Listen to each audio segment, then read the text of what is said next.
এ বেড়া তুমি এখানে কি করো? এটা কি পাতা, ঘাস? এগুলো তো ছাগল খায় বেড়া। ও, তোমার সাথে তো আবার ছাগলের বন্ধুত্ব আছে। মাঝে মাঝে দেখি ডেটিং এ যাও দুইজন। তো সে কি তোমার এইটা খাওয়া শিখাইছে? তো ভালো, শাক সবজি খাওয়া ভালো।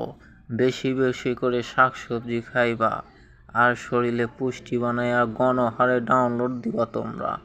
তোমার তো জাতি অন্যরকম বেড়া। একবার ডাউনলোড দিলে কমপক্ষে 10টার কাছে 15টা চলে যায়, তোমরা ডাউনলোড দিতে বন্ধ করো না। বছরে মনে হয় 5বার ডাউনলোডই দাও। সেই জন্যই তো তোমাদের একটা সমাজ করা দরকার। তো পরবর্তীতে তোমাদের নিয়ে আমি মিছিল বের করব, মানে সমাজ নিয়ে তোমাদের সমাজ করব। তো ব্রাদার সিস্টার, সমাজ করা নিয়ে তোমাদের মতামতটা কি কমেন্টে বলে যাবা, ওকে?